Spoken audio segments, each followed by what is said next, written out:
All persons having business before the Honorable Associate Judges now residing for the District of Columbia Court of Appeals, draw near and give your attention.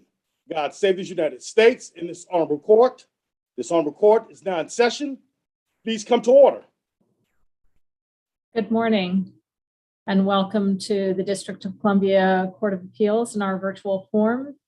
We have two cases on the calendar today.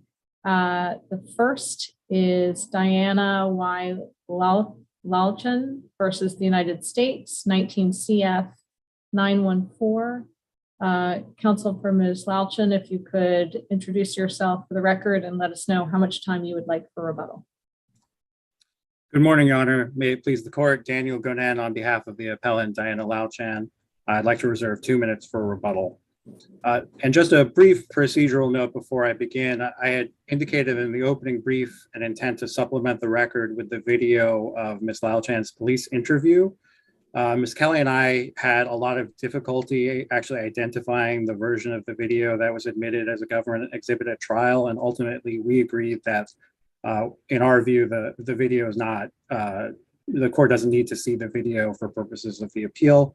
So unless the court wants us to provide that, I do not intend to supplement the record, move to supplement the record with that video. I do intend to, given the time constraints, address at least the first two issues in our brief, although of course I'm happy to answer questions about the third issue as well. Turning to the first issue, the question, it's undisputed at this point that the law is that the jury can consider battered woman syndrome in assessing reasonableness for purposes of self-defense. The question on appeal is really whether the jury should be told that that is the law. And the answer to that question is yes. As the cases we cite in our briefs indicate, when there is a principle of law that is material, or in this case, critical to the defense, it's not enough to kind of leave the instructions ambiguous and hope the jury figures it out on its own. The jury needs a clear instruction about what the applicable legal principle is. And the government's primary argument on appeal is that the specific language proposed by defense counsel below was flawed in various respects. And as we point out in our reply brief, that is not a permissible reason for a judge to refuse to instruct on the legal principle. A number of cases hold that if there is some kind of flaw in the way the principle is worded, the judge has the duty to recast the instruction, or can direct the parties to recast the instruction. But that didn't happen in this case because number one, the government didn't object to the wording of the instruction, and number two, the judge refused to give the instruction essentially on a pure legal ground that in her view battered woman syndrome was only relevant to the subjective prong of self-defense.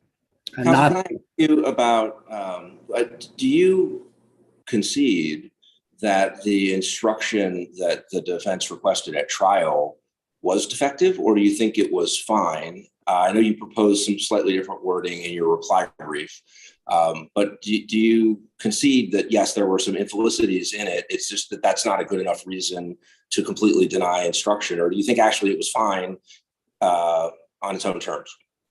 I think it was, I don't want to overstate it. I think it was fine on its own terms because I don't think the jury would have interpreted this instruction as directing them as a matter of law that they were obligated to find that Ms. Lalchan, was a battered person or had experienced psychological effects of battering. I think they would have understood in context that if they found those facts to be true, then they could go on and use that information in assessing reasonableness. But I don't think anything really turns on that because, the way these things usually go is jury instructions are kind of an iterative process where one side proposes something, the other side or the judge says, here are my concerns about what you've proposed, and then they go back and forth and eventually come up with something that is agreeable, assuming the legal principle is sound and it's material to the case, which I don't understand to be in dispute in this appeal. So whether the specific wording of this instruction was flawed or not, certainly I don't think the government is contending it would be impossible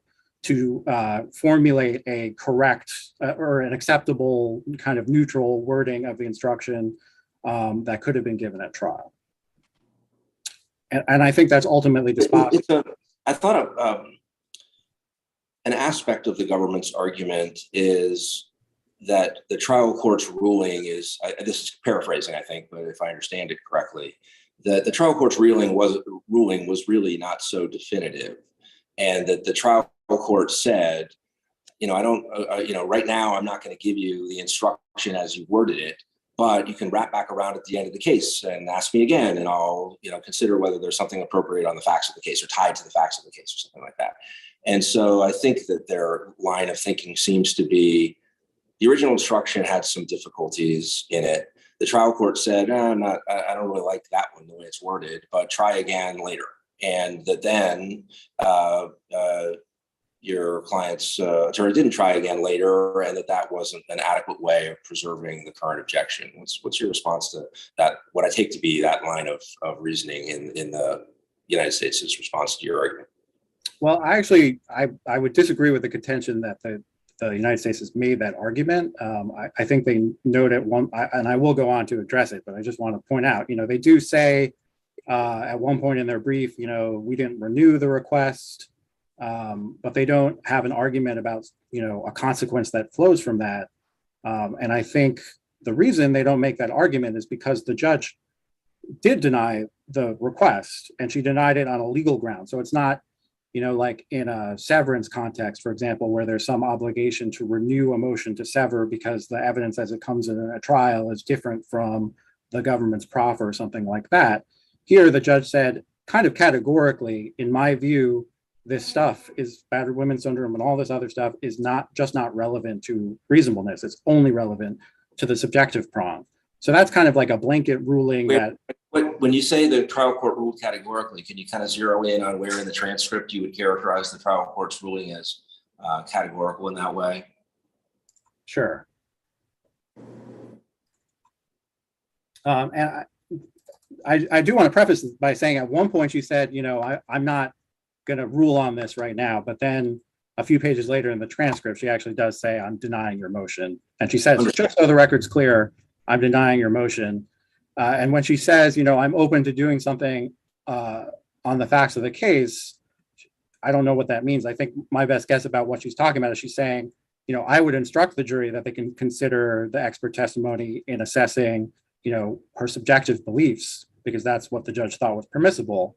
But, that instruction presumably would have told them, even more expressly that they can't consider it for objective reasonableness. So on page 36, she says, and so it's relevant to the subjective prong. I don't believe, given the law about diminished capacity, that is what we mean by the circumstances as they appear to the person. And then again on page, I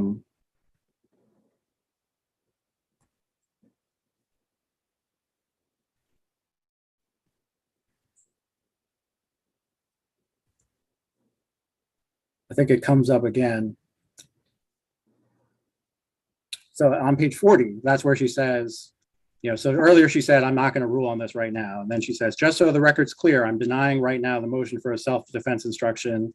I'm denying your motion as requested for the self-defense instruction. But we'll take up instructions later. I'm certainly open to trying to do something appropriate that's designed to deal with the facts of this case.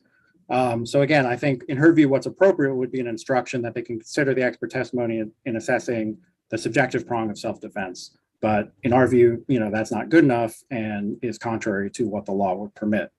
So I get that. Thank you. That's helpful. Yeah.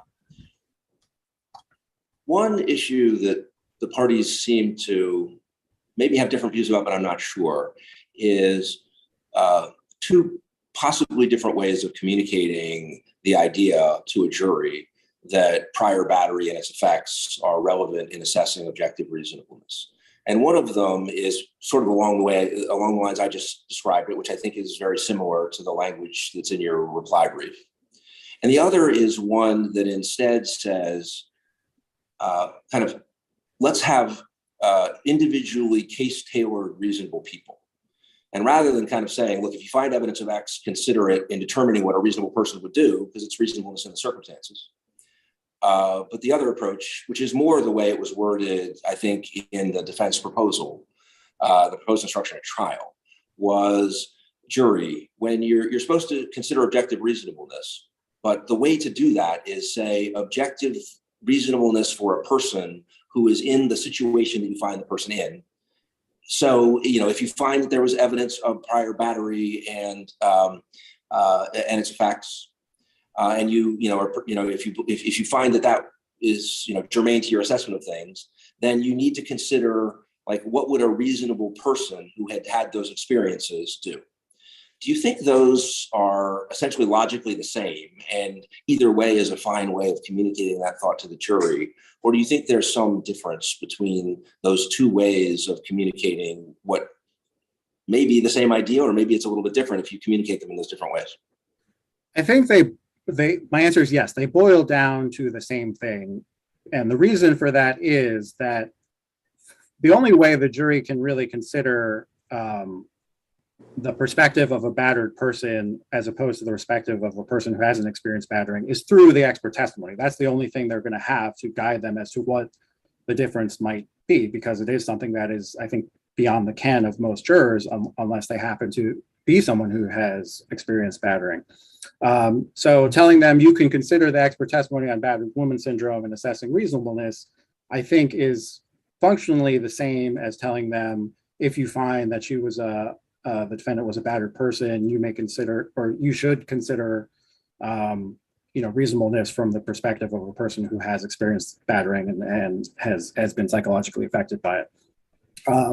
Maybe the second way, and I don't think that was the most artful way of phrasing it, but maybe the second way is conceptually a little bit cleaner and more directly gets at what the law is trying to accomplish in these scenarios. But I think they boil down to the same thing, and the jury is going to, use them in functionally equivalent ways if it gets that instruction.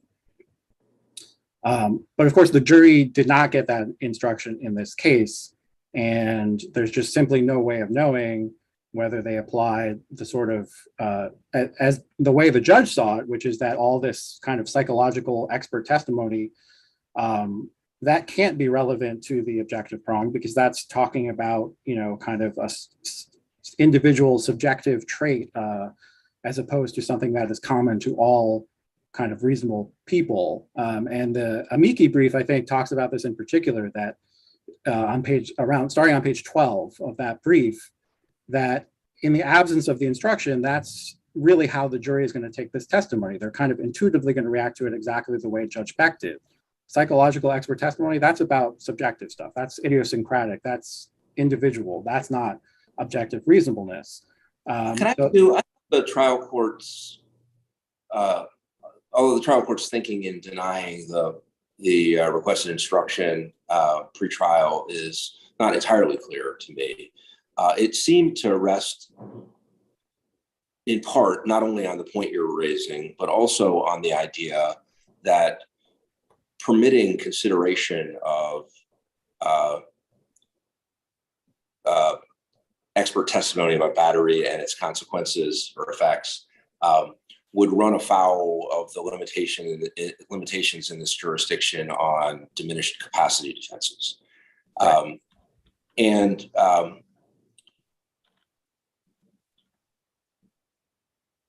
I take it from your brief on appeal, your line of thinking about that is this isn't really like diminished capacity. You shouldn't think of it as a disorder or a mental disease. It's just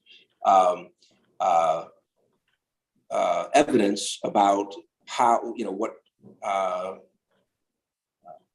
how people will reasonably respond after they have had experiences that people may not have had and may not therefore be able, without the assistance from an expert, be able to appreciate what that means about what's reasonable and how people respond. And I guess I had one question about that, which is to the extent the trial court seemed to be thinking of it as a disorder, battered women syndrome, and evidence of a disorder and the like. It seems as though that was at least part of the way the request for an instruction by the defense was explained. And so on, I think maybe page 3, if I'm remembering right, of that request, it had a number of strands of reasoning. But one of them was, look, this is like PTSD. It's like it is a psychological disorder, and the jury needs to know about it. So I wonder about the extent to which, if you think the trial court was wrong about that strand of thinking, to what extent it's relevant that the trial court may have been led to that by arguments that were being made to it by the defense. Well, again, this is not something the government has argued in its brief, so it's not something I addressed in the reply brief. But I do think, number one, it's important to recognize that the motion, at the time the motion is made, the defense has submitted expert notice on a number of topics, not all of which ended up being litigated at trial. So the motion at that point is broader. It encompasses not just battered woman syndrome, but arguably, PTSD and there was at least one other disorder that the defense had noticed they might present expert testimony on. So the fact that it's broader, that it encompasses things that I guess are psychological disorders, I don't think changes the fact that encompassed within that is battered woman syndrome, which, despite potentially being misnamed, I think is understood to not be a disorder. And there is a lot in the record. There had been, I think, 4 years of various motions and filings about the scope of expert testimony that predated this motion. And if you look at those filings, I mean, it was made pretty clear that battered women syndrome was going to not be presented as if it's a disorder. I think the parties also, Judge Beck had some familiarity with this issue. She talked about how she'd done training on it. I can't prove that the parties kind of knew that Judge Beck may have been familiar with these issues, that she might have known about battered women syndrome for prior cases. But, I do think that litigants in Superior Court, they know their forum, and they sometimes are going to include more or less information depending on what they think they need to produce. And to the extent the judge ruled on the basis of a misunderstanding of what battered women syndrome was, I think that is still an abuse of discretion because she didn't have a proper, firm factual foundation. If she doesn't know what this is, and she has to say, I don't know what battered women syndrome is, you need to educate me. And also, I think it's not an uncommon error for battered women syndrome to be confused with diminished capacity. And I think that's part of the problem why you need an instruction is, the jury may not know, the doctrine of diminished capacity, but they might have that idea that really what you're saying is that all this evidence is telling us she's not a reasonable person, that she's damaged, that she's, thinks differently than an ordinary person would. And that's what a lot of the cases we cite talk about, that, the dangers of this evidence. Even when the evidence is admitted, there's dangers that can be left unremedied without a proper instruction. But again, the government hasn't made this argument, so I don't think it's properly before the court. Counsel, can I ask you, the court did not give an instruction as you wished, but the court did give the standard self-defense instruction, and I guess this perhaps goes to harm. I'm wondering whether certain elements of the instruction that the court gave were sufficient to get the point across that you wanted the jury to understand. And I'm focusing in particular on the March 26th transcript. At 194, the court tells the jury, you've heard evidence about past acts of violence by the decedent. You may consider such evidence in evaluating the likelihood that the decedent was the aggressor. You may also consider such evidence as bearing on the reasonableness of the defendant's fear for her own safety. What's your response to that?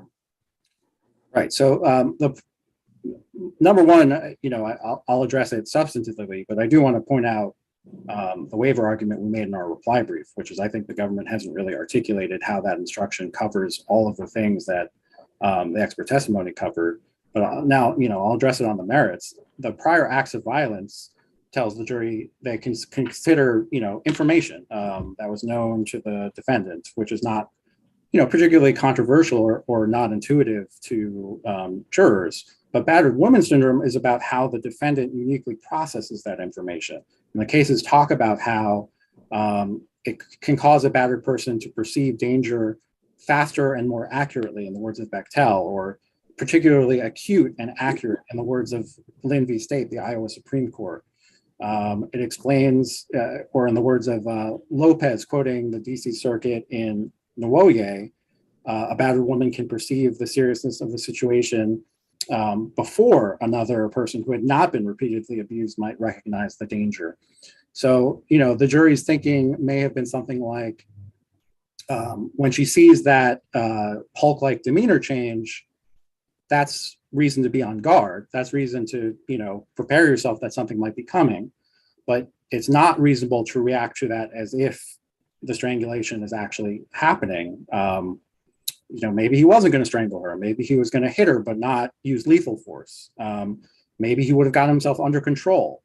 But what the battered woman syndrome said is that from her perspective, the cue triggers the same response as the actual strangulation, not because she's abnormal or has some psychological disorder, but because that is how human beings and even other animals are just wired. That's how our psychology works.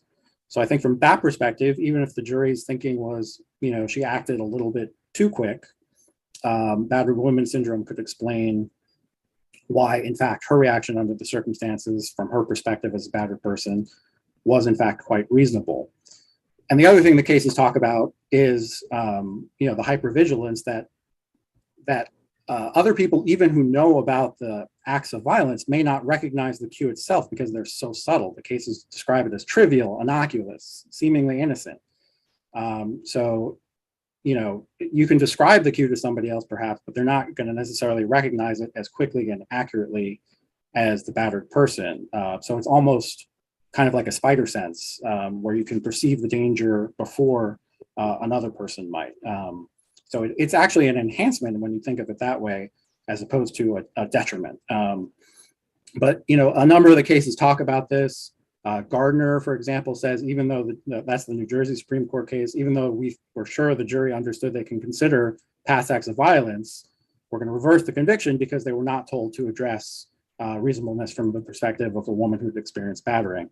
And Lopez, which is the Ninth Circuit decision, specifically addresses a cumulativeness argument and says the expert testimony about battered women syndrome is not cumulative to testimony about the abuse itself, because the prior acts of violence tell only half the story. That's what Lopez says, that you really need the expert testimony to understand how the defendant is processing that information in a way that's different from other people.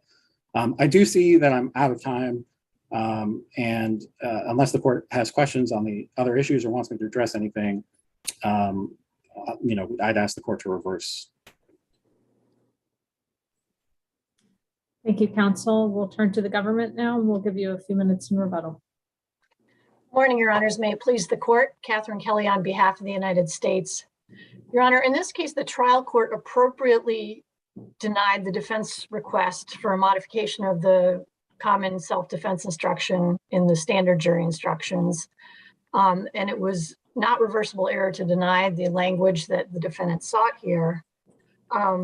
And that's really the only thing that was in front of the court. The instructions that were given were not ambiguous in any manner. And this, as Mr. Gonen argues, was not merely a flaw in the wording of an instruction. This was, and we did in fact object to the wording of the instruction in our briefing on the matter on page 15. But here, what was the exact nature of your objection to the wording of the instruction?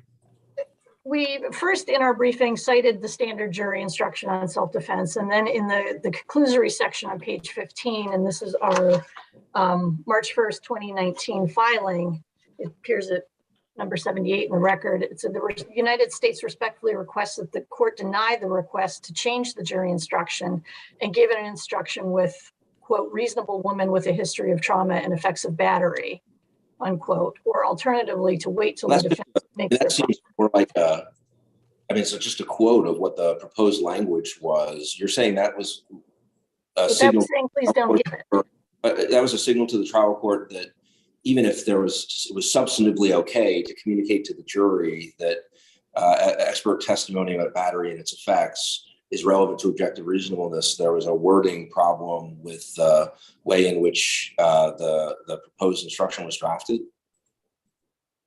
It is, Your Honor, and our argument was entitled to, was frankly, it was in opposition to giving a self-defense instruction at all. And then also objecting to giving and seeking an appropriate definition of a reasonable person.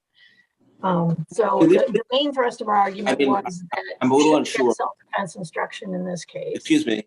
Yeah, I'm a little unsure whether that was, if that's the only place you have where the point was objectively, we don't have a substantive problem with this, or even if there were, we have a substantive problem, but we also have a wording problem. If that's all there is, that I think that's a pretty opaque signal about a wording objection. But on the substance of it, do you have a substantive objection to? Do you think there's a legal error or any other reason not to give an instruction along the lines that appears in PDS's reply brief? The gist of which, if I'm paraphrasing, is that you've heard evidence about battery and its effects. If you find that the defendant suffered battery and its effects, you may consider that in assessing the objective reasonableness of the acts the defendant took in response to. You have to word the rest of it a little better than I'm doing right now on the fly. Do you think that's substantively inaccurate, or that there's a reason that an instruction like that should not be given? Well, we do believe there's a reason to stick with the general language of the self-defense instruction, mainly because if you start listing circumstances, highlighting particular things to the jury, you run the risk of, first of all, leaving out other important circumstances. You're highlighting particular. Well, I thought we got into the area of battered women instructions. Battered women syndrome instruction because the United States in criminal cases wanted the jury, evidence and then also instructions, I assume, telling the jury that it can consider evidence of that kind. We have a lot of areas where if we're concerned, the jury won't understand from general principles what it needs to know in a specific setting. We tell them, and there are a lot of things we tell the jury that aren't just kind of generalized. And so are you saying we should, all of the kind of specific instructions that are kind of tailored to the circumstances of the case, and say, you heard evidence of X, if you find it, you may consider Y, all that should be, those are all a bad idea. And really we should just have very general instructions without zeroing in on things because of the risk of undue emphasis? No, I'm not saying they should never be given. And certainly the language that's in the defense reply brief is far better than what they proposed at trial. But of course, that language was never in front of the trial court. And what we are looking at here is whether or not the trial court committed an error based on what was actually presented to it. I do think, though, that when you get into, especially when you look at Dr. Dutton's testimony in this case, you do see the evolution of battered woman syndrome as a theory, as a field, as understanding of that has grown. So when you start to get in any way specific about an instruction, then you do run the risk of having an instruction that becomes outdated, for instance. But this is a ruling that the court makes at the outset of trial.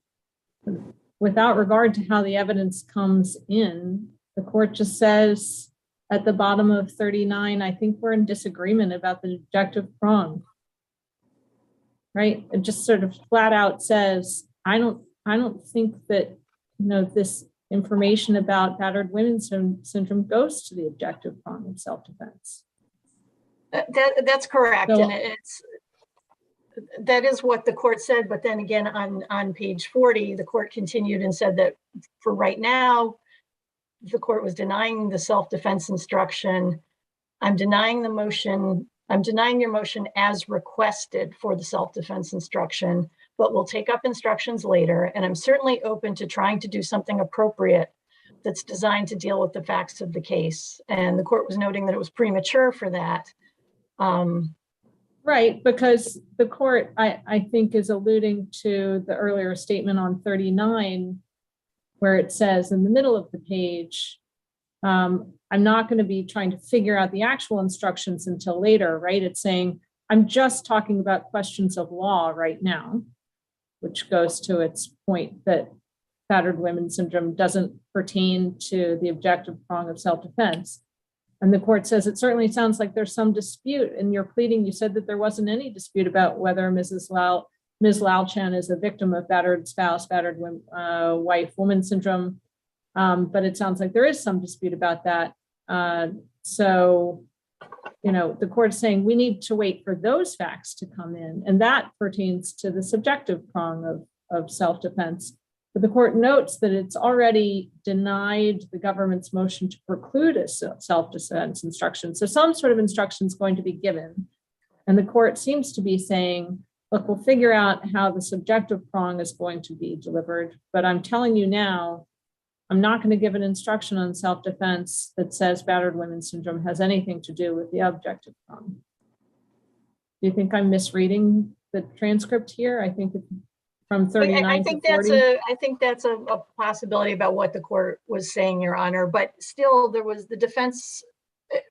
The case at that point was also in a very different posture. There was a lot of discussion. I believe it was at that hearing about both parties calling experts to opine whether or not Ms. Lalchan had certain psychological conditions or did not have certain conditions and so forth. So it sounded like at that point in time, there was going to be an actual diagnosis put on the record. So are you saying then, I'm sorry to interrupt, but are you saying then that in light of the court's ruling, seemingly categorical of, I don't think self-defense, the objective prong of self-defense is impacted by battered women syndrome evidence, that the defense had some sort of obligation to renew this discussion at the close of trial, that it's not preserved unless and until the defense brings this back up again?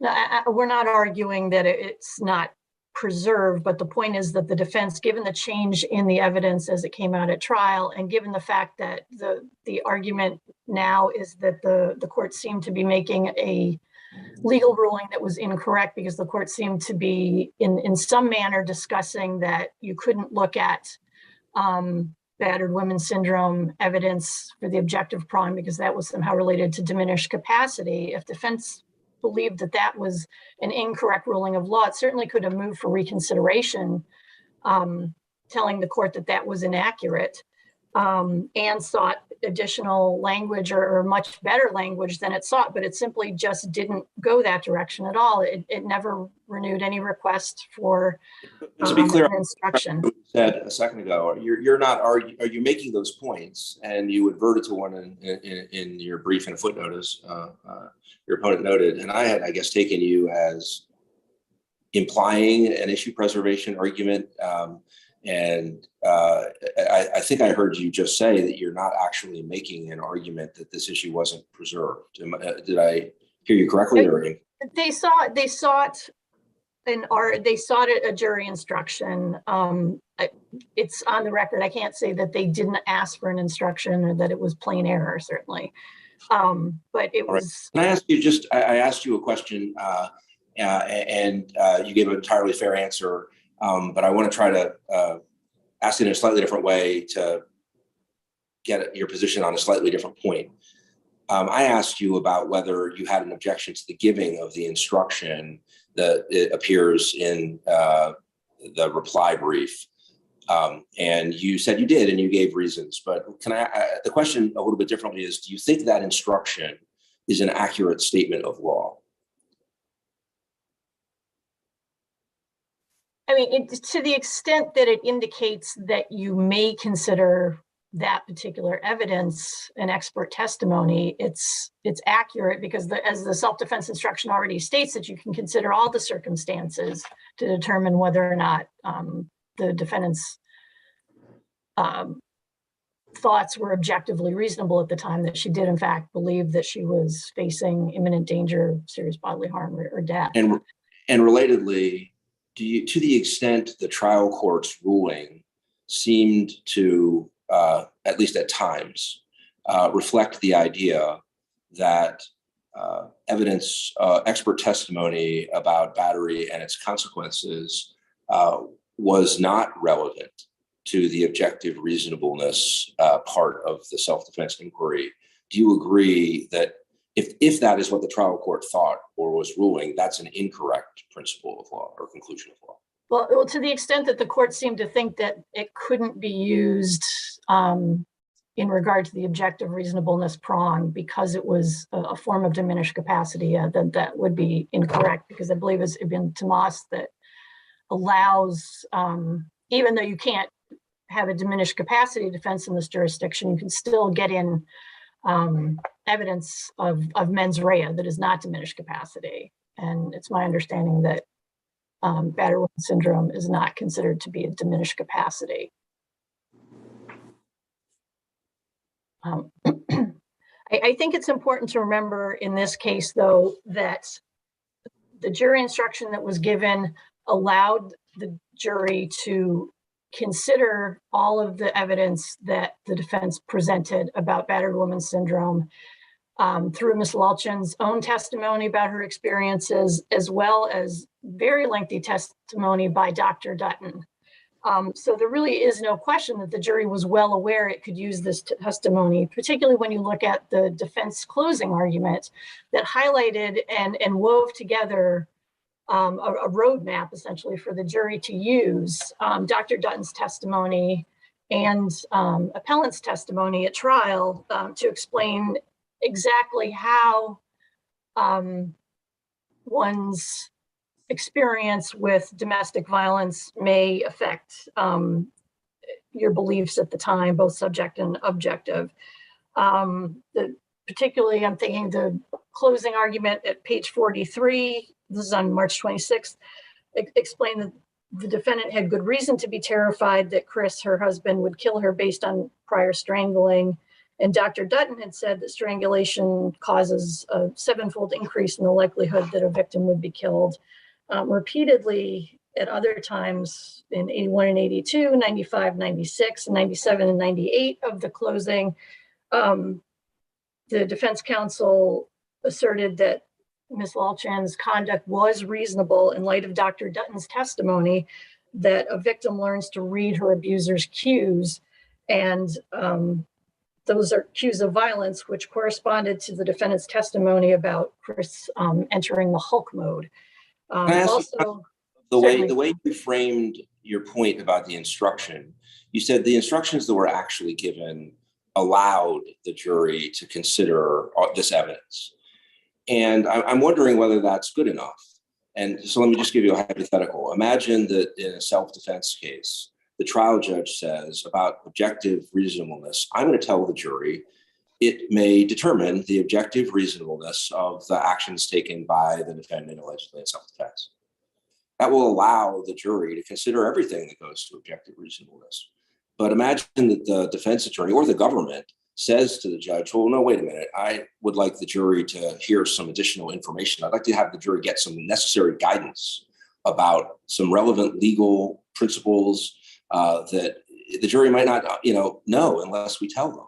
So I want an instruction about duty to retreat and the limits on duty to retreat, which is more specific. I mean, it's true. The general reasonableness instruction will allow the jury to consider that, but it won't give the jury any guidance about how to do so, or about an instruction about false appearances, or a number of the other more specific points that are typically given. And off the top of my head, I'm not sure. Perhaps we have case law saying must be given. I tend to think probably yes. So is the issue whether the instructions as given allowed the jury to consider this evidence, or is the issue whether the instructions given gave the jury adequate guidance about how to consider the evidence?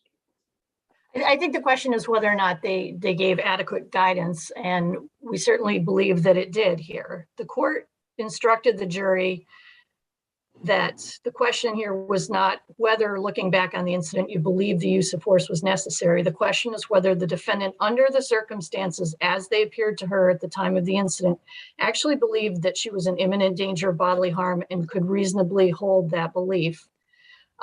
So the court was telling them, look at the circumstances surrounding it. And as you pointed out during the defense argument. When asked why the instructions didn't adequately give the jury guidance about how to take into account the expert testimony about battery and its effects, your opponent said, as one of his points, absent such an instruction, is paraphrasing, and he obviously, if I misparaphrase, he'll have a chance to set it to rights. But if I'm understanding his point, it was, there's a distinction being drawn between subjective information and objective information. And unless the jury is told specifically, this expert testimony goes to the objective component, there's a concern that the jury won't understand that and instead will kind of throw it all into the bucket of subjective information and therefore not use it, as I think is conceded substantively, it can use it in assessing objective reasonableness as well. Do you have a response to that specific concern? Particularly in this case, from the language that I just recited to the court from the jury instruction, you're looking at all the circumstances as they appeared to appellant at the time of the incident to determine if she actually believed she was in imminent danger of bodily harm and could reasonably hold that belief. And again, in this case, certainly the defense closing gave the jury a roadmap to use that evidence as a way to view whether Ms. Lalchan objectively believed and to argue that she did in fact objectively believe that she was in imminent danger of serious bodily harm or death. But the closing, of course, is just argument by counsel. And in this instance, where you have voluntary manslaughter, the charge that Ms. Lalchan is ultimately convicted of, the instruction on that point, right, hones in on mitigation, right, and hones in on the need for deadly force, the use of deadly force to be reasonable. So where you have the instruction for the charge for which the defendant is ultimately convicted, honing in on the reasonableness point, on the objective prong of self-defense, don't you think it's all the more important for the defense to be able to make clear to the jury that battered women syndrome evidence goes to both the subjective and the objective prong? I believe, I understand, Your Honor, that you're saying that it was not in the instructions specifically, but given everything that happened in this case, we believe that it was sufficient. My point is, do you see the imbalance? And do you see a problem with an imbalance? If the instruction on self-defense doesn't specify objective, subjective, this is where the battered women syndrome testimony goes, this is how it applies. Actually, it applies to both prongs, but then the charge for which the defendant is ultimately convicted makes very clear, well, if there's only, mitigating evidence such that, we think that she had a subjective belief that she was acting in self-defense, but not an objective belief. Don't you think it's all the more important in that circumstance to have a battered women's syndrome modification for a self-defense instruction? I think that the language that Your Honor quoted earlier, talking about the fact that the jury had heard evidence about past acts of violence of the decedent, then you can consider that evidence in evaluating the likelihood the decedent was the aggressor. And you can also consider such evidence as bearing on the reasonableness of the defendant's fear for her own safety. It seems to be covered by that instruction.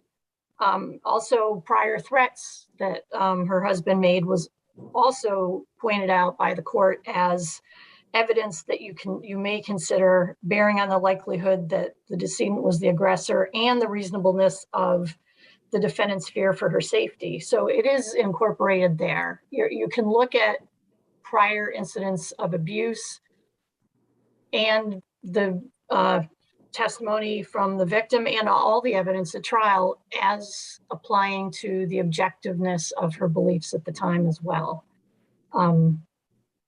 So for those reasons, particularly in this case, as the evidence came out and as arguments were made, and particularly based on what the defense actually asked for in this case, everything that the jury was instructed on gave them the roadmap that they needed to use the evidence of battered women's syndrome.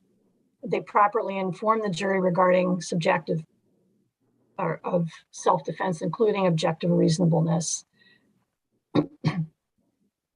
And we cited a case in our brief from California stating that it's really better when you're trying to apply particular facts to of a case to legal issues. It's generally objectionable as argumentative to have instructions like that. And it's those sort of instructions, rather than make them legal instructions, are best left to cross-examination, to expert testimony, and to the arguments of the parties. And we respectfully assert that that's what was done here, and it was better handled in that manner. And for all of those reasons, we believe that even if the court would find that it would have been better to add language, that there wasn't any error in this case. Certainly the jury had a roadmap here on how to use the evidence. And if the court has no further questions, we respectfully request that you affirm the judgment of the Superior Court. Thank you, counsel. We'll hear from counsel for Ms. Lalchan for just a couple of minutes. Thank you, Your Honor. I'll just pick up with the last thing Ms. Kelly said about the California case. As People v. Humphrey, and that case very clearly holds that battered women syndrome is relevant to the reasonableness prong. It doesn't, as far as I know, it doesn't address whether specific instructions should be given, but I'll just note that California does have a model instruction on using battered women syndrome to assess reasonableness that's cited on page 17 and 18 of the amici brief.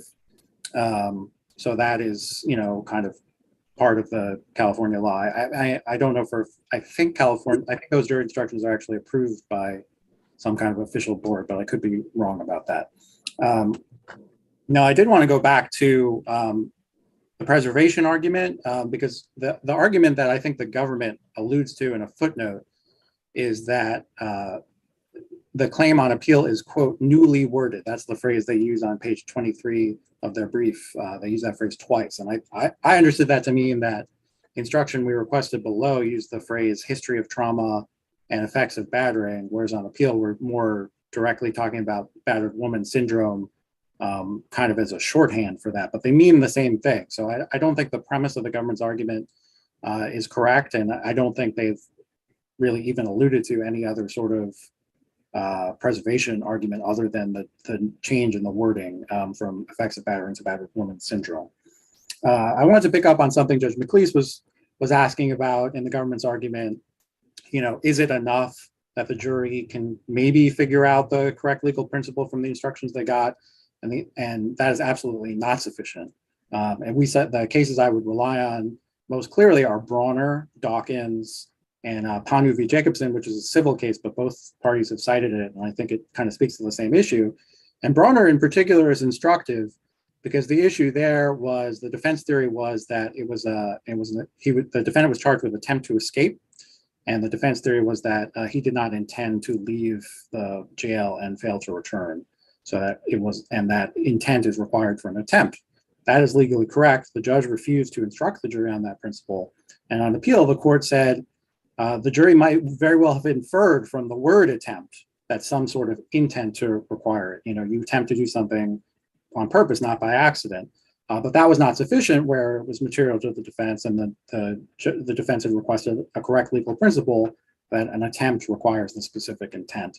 And I think Dawkins is the same thing. Dawkins never said that the instructions required the jury to assess reasonableness prior to the moment when lethal threat was imminent, but it did not clearly prohibit the jury from doing so.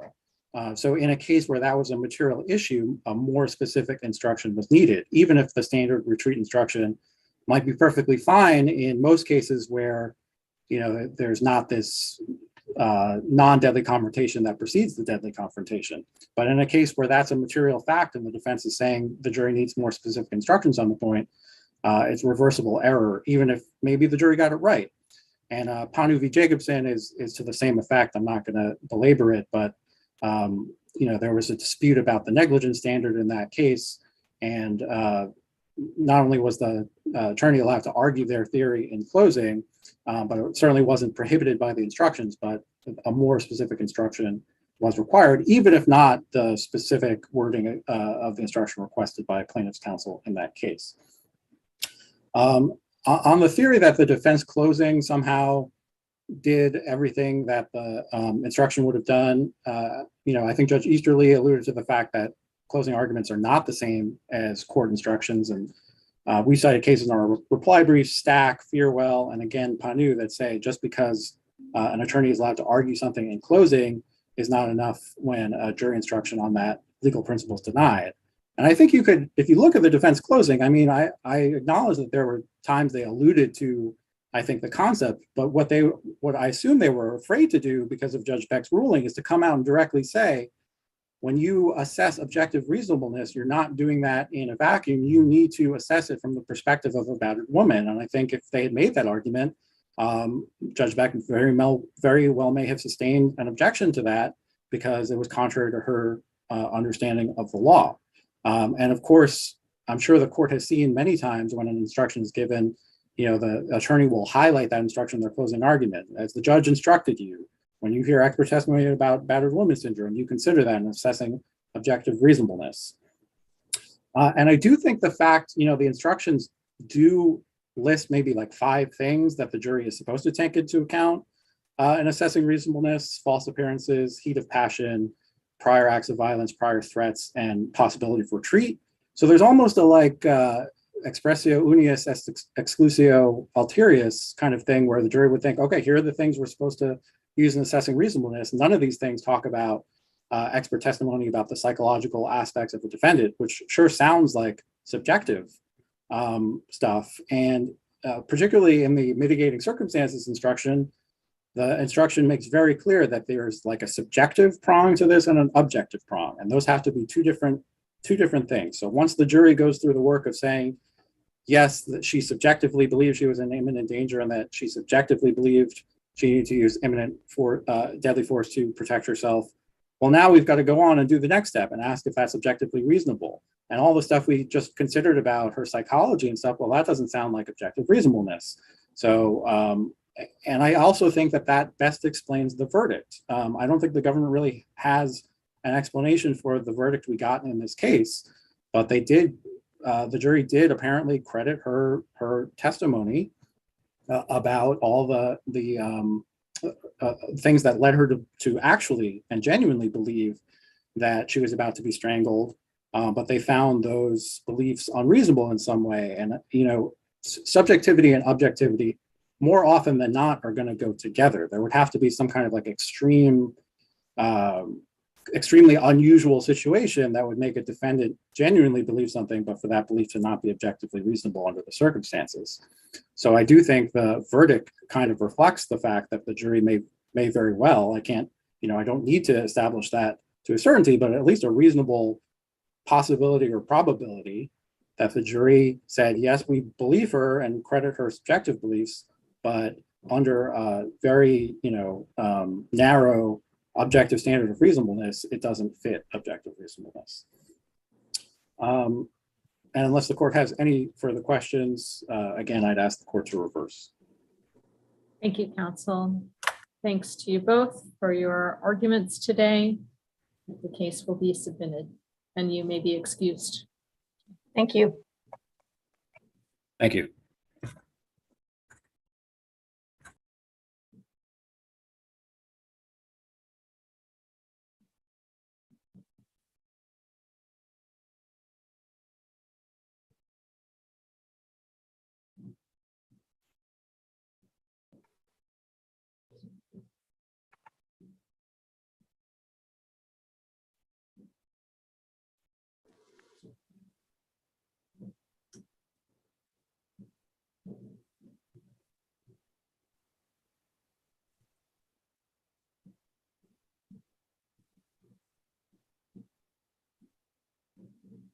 Are we all here? There we go. Good morning. Our second case on the calendar today is Petition of V.H. We have three case numbers, 21 FS 807, 21 FS 808, and 21 FS 809. I understand that counsel for TB will be arguing first, and then thereafter can counsel on the other side inform me the order in which you'll be arguing, and confirm for me that you're splitting your time three ways. That's correct, Your Honor. I will be arguing first, and we're splitting our time three ways. Who's second? The government. Thank you, Ms. Sonsini. And I take it, Mr. Crowley, you're third. Yes, Your Honor. Great. All right. Counsel for Ms. TB, if you could introduce yourself for the record and let us know how much time you would like for rebuttal. May it please the court, my name is Judith Del Quadro Zimmerman. I represent Appellant, and I would like to reserve 3 minutes for rebuttal. We are here before Your Honor to discuss three main issues. The first is that the trial court erred when it failed to recognize Ms. Brown as a disabled American pursuant to the American with Disabilities Act. The second issue is that the trial court erred when it found that petitioner met her burden by clear and convincing evidence that Ms. Brown should be deemed an unfit parent, and therefore her consent to the adoption could be waived. And finally, the trial court erred when it failed to consider the effects of the COVID-19 pandemic on Ms. Brown's ability to put forth a fully formed defense to the petitioner's case regarding her fitness, so that the decision to waive her consent was not supported by substantial reasoning, nor drawn from a firm factual foundation. I'll be addressing the first issue separately and the next few issues together in conjunction with one another.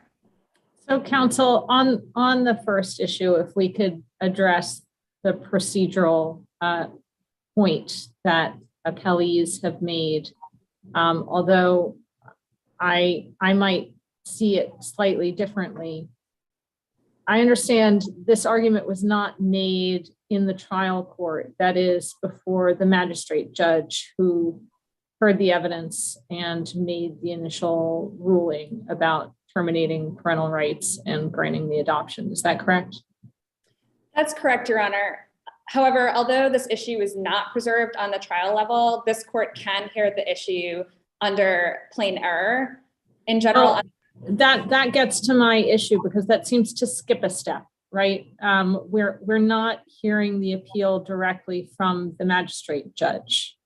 The magistrate judge's ruling goes through what is effectively a level of appellate review before the associate judge, right?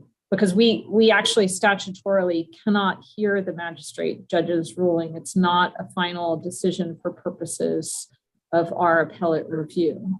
So it goes to the associate judge, and this argument is not made at that first level of appellate review before the associate judge. Is that correct? That is correct, Your Honor. It was not made at that point in time. Right. So it seems to be not just a question of a lack of preservation in the trial court, but it's also a waiver issue at the first level of appeal, such that now you're at the second level of appeal. We are reviewing the associate judge's order, if I understand the procedure correctly. And the associate judge didn't make any ruling on the ADA claim because the ADA claim was not raised at that juncture. So those are the two hurdles that I see. And I wonder if you can explain to me why you think we can get over those two hurdles.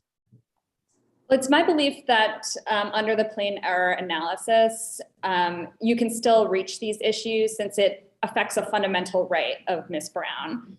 So do you understand that as I see it, the plain error would only get you, that would address the issue had you raised it in front of the associate judge. But do you think that the plain error review doctrine allows us to get through the fact that it was not raised either in the trial court or at the first level of appellate review?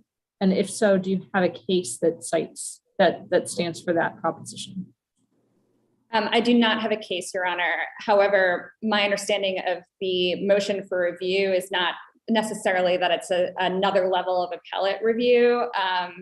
But although the procedural requirements for certain things may not be preserved, my belief is that for a fundamental right, this court can always hear something that may affect a client's due process rights, whether or not it was preserved at the trial level or upon the motion for review. Well, that might be so, but now you're talking in constitutional terms, and I thought you were trying to make a statutory claim. So how does that help you? Well, the fundamental right that is affected here is Ms. Brown's due process right.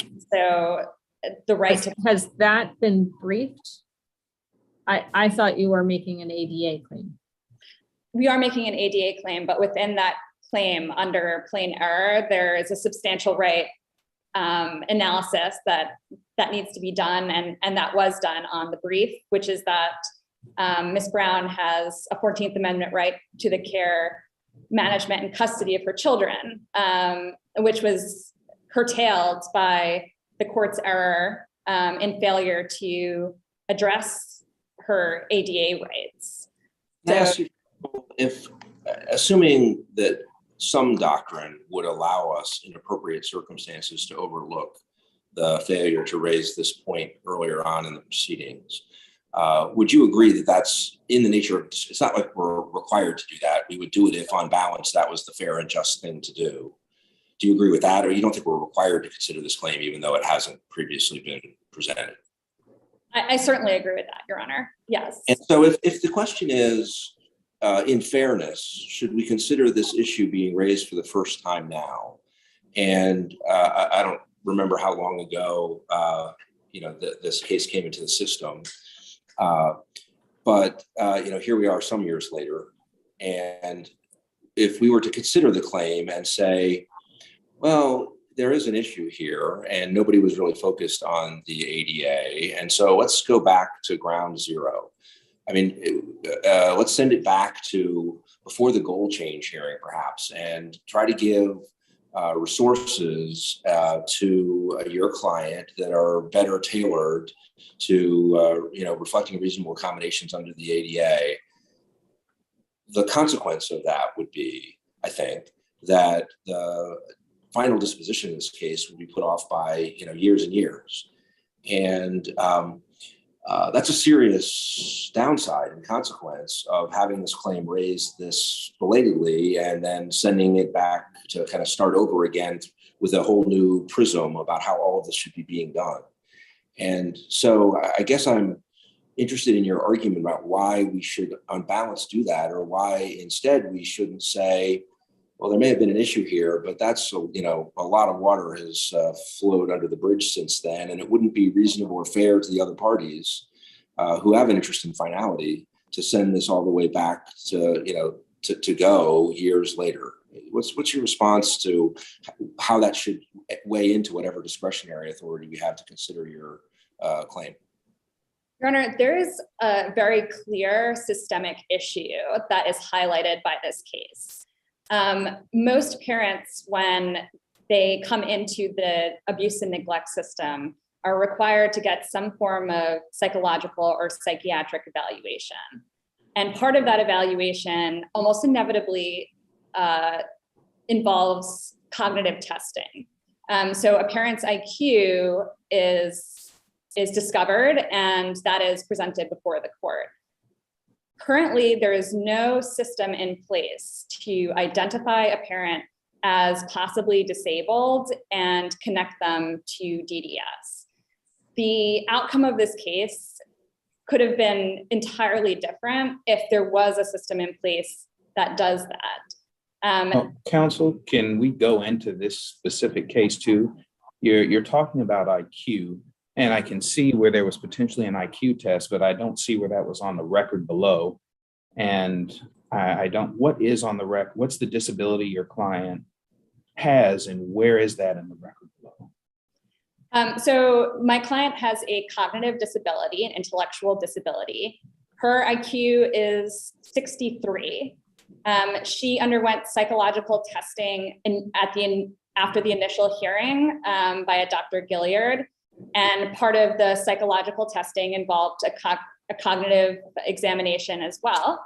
That was preserved through Dr. Thwet's testimony, which she referenced multiple times, the cognitive deficiencies of my client and the fact that she had difficulties in major life activities. And those Counsel, I see the references in the record to concerns about cognitive functioning. But I think the question that seems to lurk in the record is, what's the cause of that? And in specific, the decline in reduction in cognitive function over time. And here I found the record materials perhaps incomplete. There seems to be a reference to a reduction, but I didn't see sort of a clear beginning point or an end point.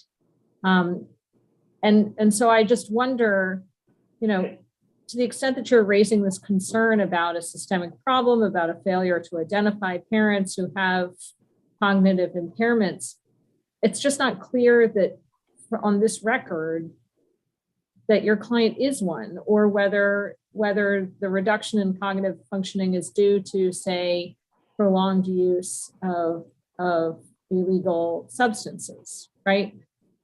So these are just questions that are still in the record. And if we had a case where it was very clear that your client had an IQ of, say, 59, and that it was documented over a long period of time and it was stable and everyone knew, that might be a different case. But here there just seems to be a lot of sort of breadcrumbs about reduced cognitive functioning, impaired cognitive functioning, and then just a wealth of evidence about drug use. So where does that leave us? Your Honor, I think your confusion is because the trial court erred in conflating these two issues. Yes, my client has two different struggles, two different obstacles that she needed to overcome in order to reunify with her children. Well, I'm sorry to interrupt, but I don't think it's just the trial court. If you're looking at Dr. I don't know how to pronounce the name, Suit, the 2018 report, that expert talks about issues with cognitive functioning, perceptual reasoning capabilities, working memory capabilities, processing speed capabilities, and says that these are in an extremely low range, but then several pages later says, one of the questions is, does she have a cognitive delay, right? And what is the issue here? And there was a referral, I believe, for an evaluation, and she didn't follow up on the referral. So your client, that is. Sorry to give an antecedent to the pronoun. So, Your Honor, I understand why there is confusion about the cause and effect of the possible cognitive delay, but the case law is clear that the substance abuse issue should be addressed differently from the cognitive delay. Whether it's caused by drugs or not is not for the trial court to. Well, counsel, under the ADA, specifically and statutorily, current drug use the effects of that do not disqualify someone from disability on their basis. And so and particularly I was concerned when I was looking at the record, it appears that single cognitive test we have that was not allowed to be supplemented into our record on motion here may have occurred on a day when your client tested positive for PCP or other drugs. So I guess that's kind of a compound question for you. How do you deal with the ADA's prescription? And then on top of that, can we view that IQ test as reliable when someone was potentially on a substance when they took it? So by the time Ms. Brown's case came to the adoption trial, she had already been sober for an entire year. Notwithstanding that, Dr. Thwett still found that she had significant cognitive delays. So I do think it's clear from the record that although the initial testing may have occurred when Dr. Gilliard tested at the initial, on the onset of the case, there may have been a drug abuse problem during that time. But by the time this case came before the court for the adoption hearing, that was no longer an issue. So I think it's clear that both issues are separate at that point in time. I'm sorry if I want to make sure I understand the record. Your position is that at the time of the adoption trial, there is at least expert testimony that currently, and the adoption trial is being held in the fall of 2020, that your client at that point has cognitive deficits. Correct. The testimony of Dr. Thwett, I think, clarifies that the cognitive deficit is not due to her current drug abuse because she had already been sober during that time period. Yes, Your Honor. But that testimony said that there was specifically a can you point to where testimony in the record says that there was a cognitive deficit at that time and not just at the November time period, November 2018 time period, but that test was originally given? So she relied on Dr. Gilliard's IQ analysis, but also through her own analysis, she found that Ms. Brown had difficulty in retaining information, communicating information, and processing things. So although no new IQ test was administered during that time, she did draw the same conclusions that Dr. Gilliard did when she testified. And since you brought up the considerable length the court found your client to be in sobriety during that period, what do we make of the court's previous findings that leading up to the second neglect case that your client was sober for roughly 2 years and then relapsed? What weight should they have given that? Do you feel something different than what the court did at the trial level? Yes, Your Honor. The trial court has it's necessary for them to view Ms. Brown in the status that she is at the time of trial. So her history of drug abuse and sobriety and then relapse should not have been considered with the weight that it was given. Yes, she has had obstacles to overcome, but she had achieved sobriety. She had achieved it for a significant period of time by the time this case came to trial. Are we focused, I'm sorry, counsel, are we moved off of the ADA claim and on to the termination of parental rights and order granting the adoption decree? I'm sorry, Your Honor. I'm lost as to where we are in your argument now in focusing on the evidence of your client's sobriety or drug use. Have we moved off of the ADA claim? Are we now addressing whether or not your client's parental rights should have been terminated and whether the adoption should have been granted? So I'm addressing both. In response to Your Honor's question, the time period that my client was sober allows her to be considered a disabled person under the ADA, since her sobriety would not affect her cognitive functioning by the time her second evaluation had been done. But in addition to that, yes, her sobriety and the length of her sobriety does tie into the other two factors, which is that the court erred in finding that the petitioner met its burden of proof here. By the time petitioner petitioned to adopt and that trial came before the court, my client had completed all recommended services from CFSA, one of the largest being sobriety. The trial court found that that Ms. Brown had been sober for a lengthy period of time. And yet, despite that, she found that she couldn't believe that she would continue to commit herself to sobriety. So the lack of belief of the trial court, despite all the evidence in front of it, is what caused the outcome in this case, which was a clear abuse of discretion.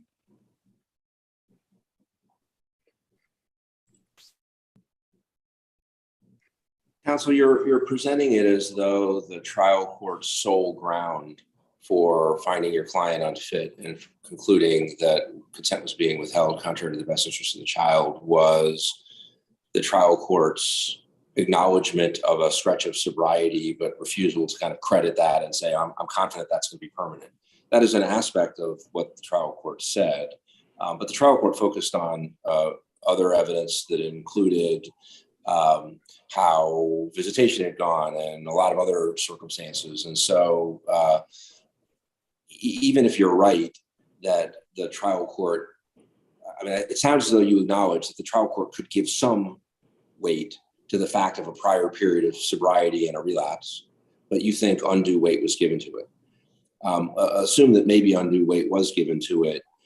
What's your response to the other concerns that the trial court relied upon in making the fitness determination and the determination that consent was being withheld contrary to the best interest of the child or children?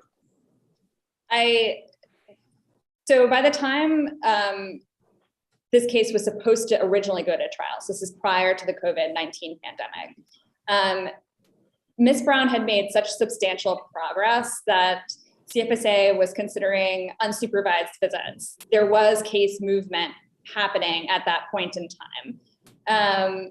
In fact, the trial attorney for Ms. Brown filed a motion to reverse the goal change order and cited that Ms. Brown at that point in time had completed all the services that she was required to complete by the court and all recommended services through CFSA. So at that time, she should have been given more time towards reunification. COVID-19 occurred and the trial was delayed for a number of months. During that time period, she continued to complete services as recommended by CFSA. However, she wasn't able to provide some of the proof of those services because they weren't being provided through CFSA's contractors and mechanisms. Instead, they relied on Ms. Brown to try to navigate these systems on her own through a global pandemic. It just, the expectation of Ms. Brown to put forth more evidence of the fact that she had achieved a meaningful lifestyle change is just not, the trial court just did not view that with the weight that it should have. And I don't know what more she could have done. The trial court said they didn't know what more she could have done in order to show that she had made these reasonable efforts, that her rights should have been preserved.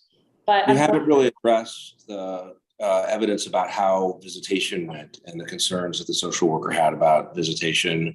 So I wonder if you want to address that. I know you said in general terms that you thought headway had been made and the lawyer at least was trying to file a motion, although I'm not sure that the lawyer, that your client's lawyer was going to file a motion is evidence of much directly. So what's your response to the concerns about your client's conduct during visitation and interactions with the child and life? My understanding is that during, at least by the time the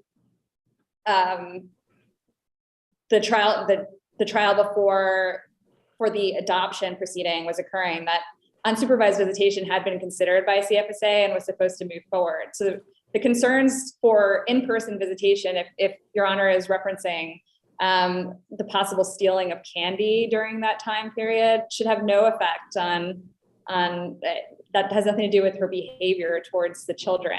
To me, that just... I'm not sure that you can pass it off as completely irrelevant, but certainly the fact that, visitation is suspended for some period of time, in-person visitation is suspended during the pandemic, but then resumes, if I'm correct, sometime in maybe June 2020. And as of the time of trial, your client is not availing herself of in-person visitation, which seems unhelpful to her if she's trying to regain custody of her children.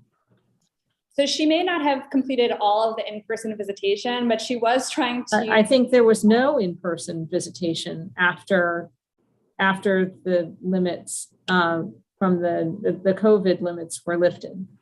If I understand the record correctly, you feel free to correct me if I'm wrong, but I think there was none.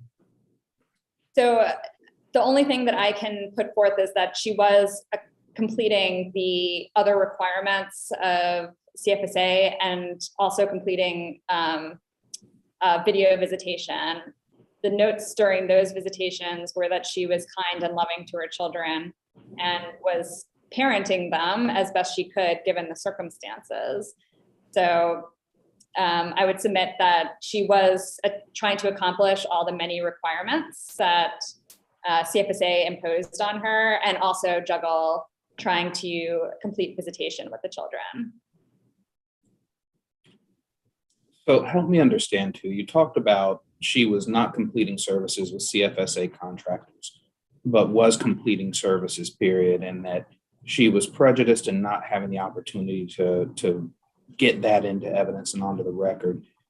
What was you talked about the delay and how that prejudiced, but I sort of see it as the opposite right now. Why did the 6 months not give her sufficient time to get those records? And what was the difficulty in getting those records from services if she was actively getting those from a provider? So it wasn't a CFSA provider. So I think specifically we're discussing her drug testing. So generally clients via CFSA drug test through pretrial services. Okay, well, if I can stop you there then, counsel, two questions. First, where is the prejudice? Because the court drew the inference that she had negative drug tests through that entire time period to the benefit of your client. And then second, drug testing, just to be clear, drug testing then are the only services that you're referencing that she was doing during that time period? So first, Your Honor, the court actually, my understanding of the conclusion they drew during that time period is different. My understanding is that they could draw no conclusion, whether to her benefit or to count against her during that time period, because the drug testing that she was doing was through Project Empowerment, a different organization that's not connected with CFSA or not a CFSA contractor. And she was completing other services. For example, she was participating in Project Empowerment. She also completed a parenting class. There really weren't more services that were being recommended other than continuing to remain sober and participate in Project Empowerment and do virtual visitation with her children that she was being required to do during that time period. But the services she was completing were not counted in her favor. She was able to provide drug testing results in February 2020, March 2020, and then again in September 2020. And those are the time periods pretrial services were open. And all of those showed that she had maintained her sobriety. But for that period in between, she didn't have supportive evidence other than her testimony. If the court has nothing further, I would request that you reverse the decision below. Thank you, Your Honors. Thank you, counsel. We'll give you a few minutes in rebuttal after we hear from the appellees. And now we'll hear from VH's counsel. Thank you, Your Honor. Good morning, Your Honors. May it please the court, Lucy Osakwe James, counsel for appellee V.H, who is the foster parent and the adoptive parent of the 3 children before the court. As we indicated previously, we're splitting our times equally amongst the 3 of us, myself, counsel for the District of Columbia, and the GAL representing the best interests of the children. As the mother has indicated, she appears to be challenging the granting of their adoption on what I consider 4 main grounds. First, she is challenging the granting of the adoption by claiming that her rights under the Americans with Disabilities Act was violated. She's also challenging the granting of the adoption based on her claims that the impact of the COVID-19 pandemic affected her ability to present sufficient evidence before the court. The government will be addressing, we have agreed that the government will be addressing the issue of the mother's claims that her rights under the Americans with Disabilities Act was violated. And the government would also be addressing whether or not these issues raised for the first time on appeal, whether or not the fact that they do not meet the court's plain error standard. I'm going to be addressing the mother's COVID-19 impact claims to the extent that she's making some due process violation claims. I will also be addressing her insufficiency of the evidence claims. It is our contention, as outlined in our brief, that the trial court's decision should be affirmed, as the mother's claim that the pandemic affected her ability to mount a defense lacks merit. We would like to first point out that, with reference to the pandemic, the mother has not offered any explanation for her delay in getting services at least 18 months to 2 years pre-pandemic. She has also not offered any explanation for her failure to timely seize her opportunity interest to regain custody of her children. The mother in Is this this a seizure of an opportunity interest case? It is. I mean, the children were with her and the children were taken away from her. And as I understand it, the reason that she didn't avail herself of services earlier in time was because she has been in the throes of a drug addiction, which, does take time to overcome. But now she is saying, look, I finally did get treatment. I believe it's in the fall of 2019. Is that correct? And that treatment stuck and I am clean. And that should have been taken into greater account. And it was disregarded by the trial judge. So what is your response to that argument? Yes.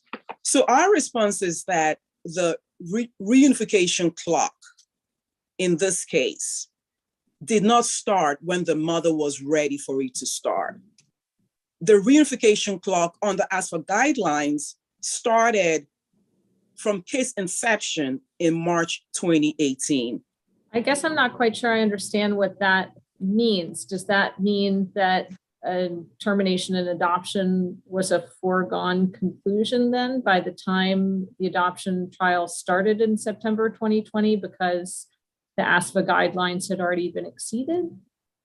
No, was this sort of a pointless exercise? Right? No. We're here and we're having a termination and adoption trial. So the mother's argument is consider my state now and decide whether I am fit now. And her argument is the trial court disregarded the evidence of my current sobriety. Or do you agree that that is true? Is that what the record reflects? It is our contention that the records reflect a very short period of sobriety for the mother after September 2019. It is our contention also that— Well, it's a year of sobriety, right? And I thought that the experts said, I thought the expert testimony at trial was, look, we need at least 6 to 12 months or 9 to 12 months of sobriety to really trust this.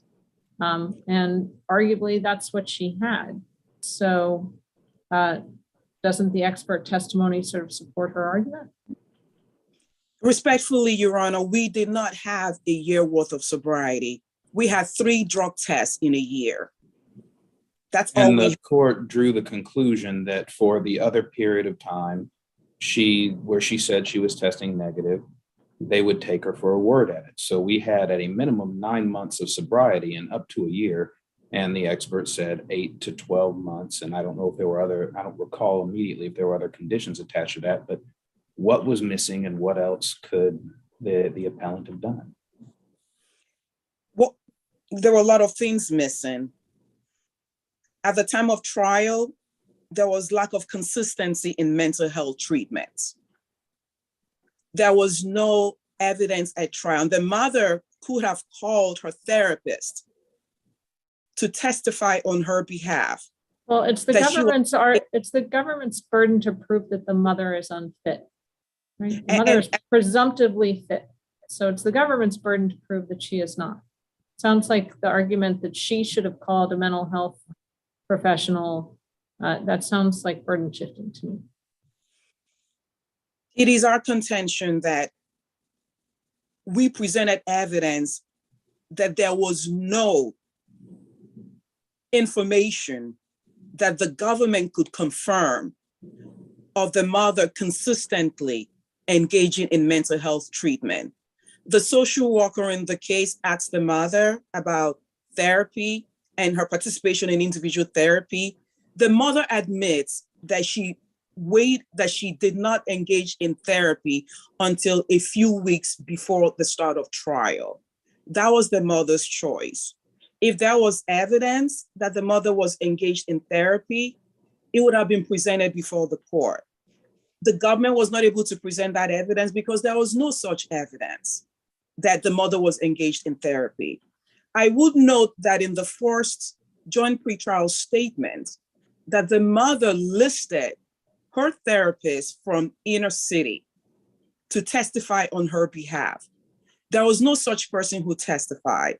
And the mother did not raise at trial any difficulties procuring any witnesses. The mother did not present any documented evidence about her participation in mental health, any mental health records. The mother did not raise at trial any difficulties obtaining any exhibits for trial. So there was no evidence before the court that the mother was engaged in consistent mental health treatment. There was also no evidence before the court that the mother was engaged in consistent substance abuse testing. Like I indicated earlier, all the court had before it was 3 drug tests in about a year.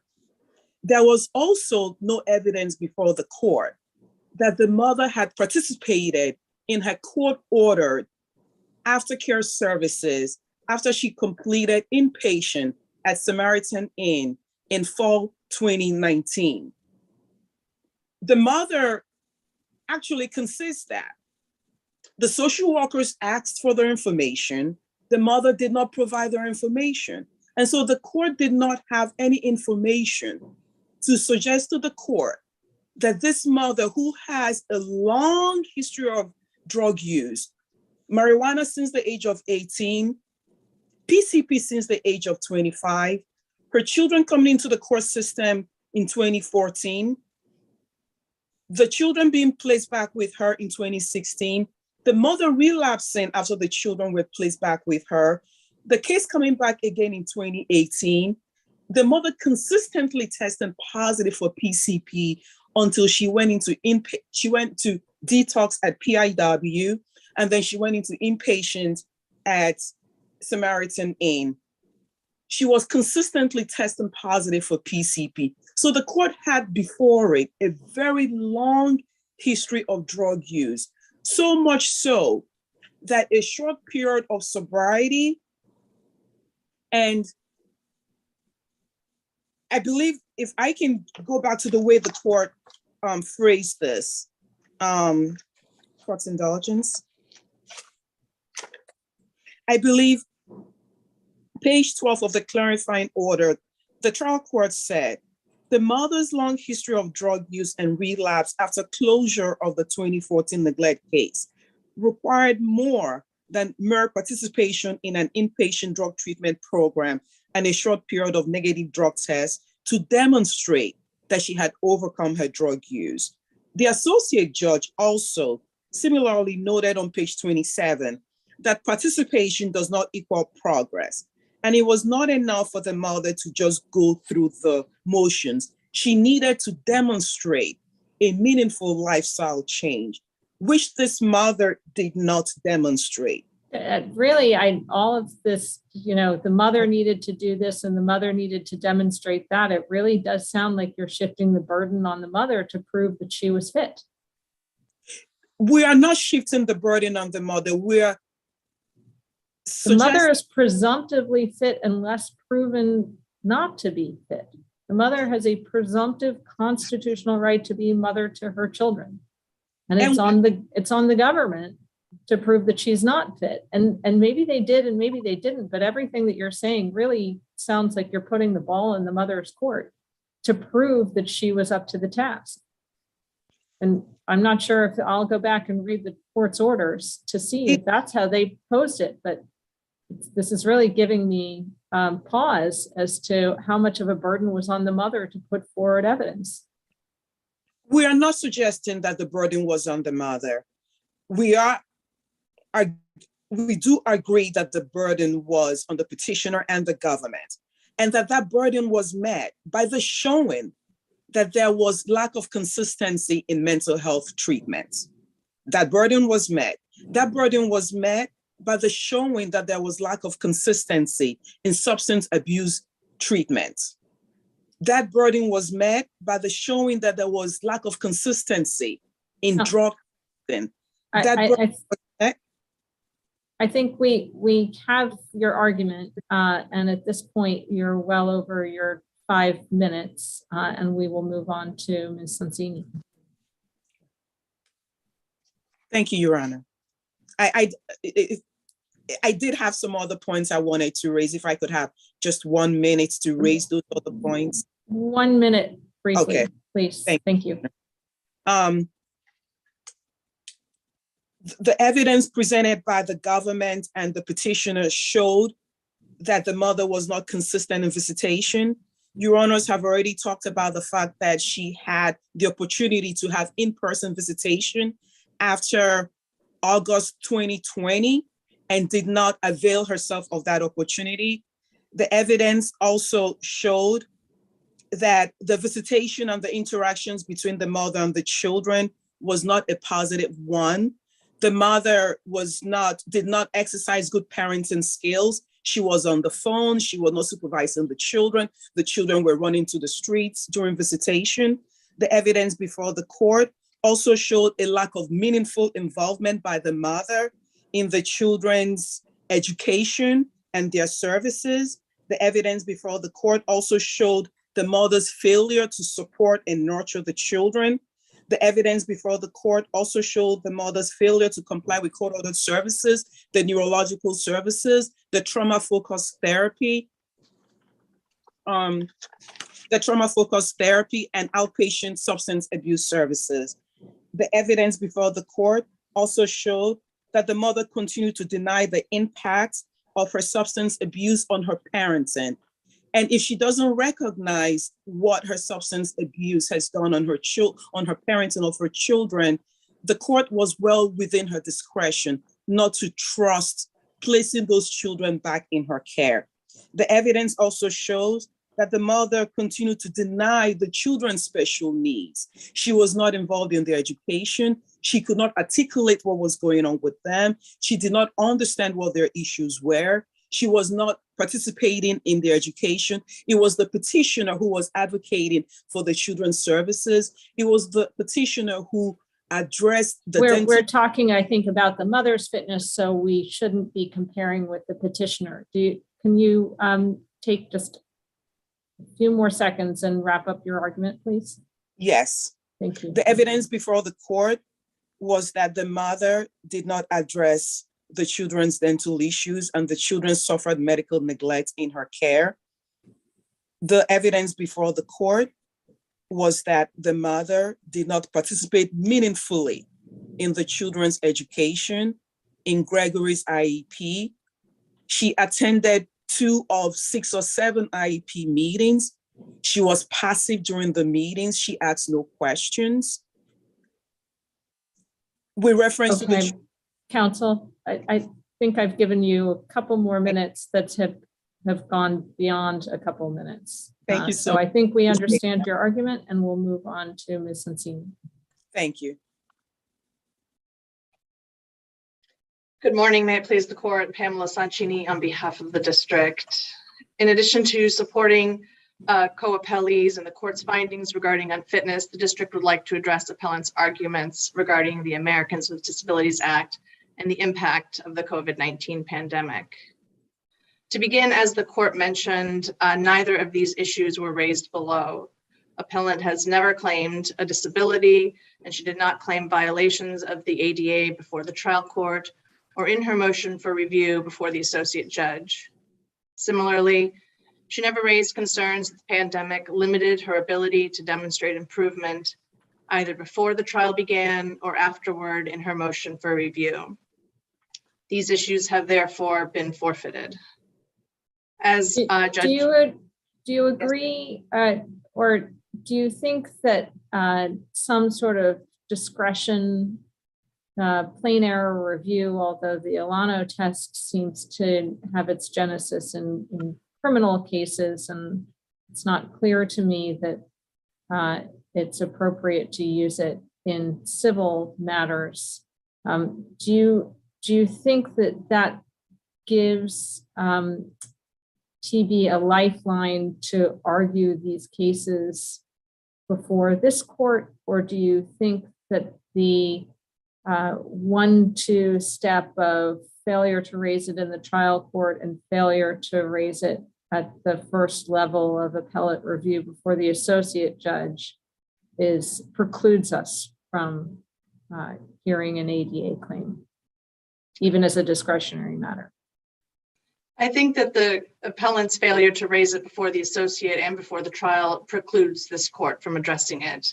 This court has held before that absent extraordinary circumstances, issues must be presented in the motion for review in order to be considered by this court. But the absent extraordinary circumstances would seem to hold the door open, if only just a crack, to allow us to review such issues. And so I'm wondering, do you have any cases to say that the door is fully closed? Or do you have any cases that actually examine this with procedural specificity, sort of saying, look, there's a lack of preservation before the magistrate judge, there's a lack of argument before the first level of appeal, which is the associate judge. And so therefore, this court at the second tier of appellate review cannot hear this argument? I don't think that I can say that the door is fully shut. I think that there is a crack, and that is what was articulated in In re TAL. I think that was sort of a good standard articulated there for issues not preserved on appeal, as has been in that case. In this case, and the court said that it has discretion in the interest of justice to consider any argument that is raised for the first time on appeal, but only if the issue is purely one of law, the factual record is complete, and a remand for further factual development would serve no purpose. That is certainly not the case here. This is not just— Counsel, help me with, and I'm sorry to interrupt you because it appears you're going there, but I want to specifically narrow you in too. Opposing counsel has argued that it's not the case there because there is more than sufficient evidence on the record for her mental disabilities and them not being an issue of drug use at the time of the TPR trial. Do you have any dispute to that?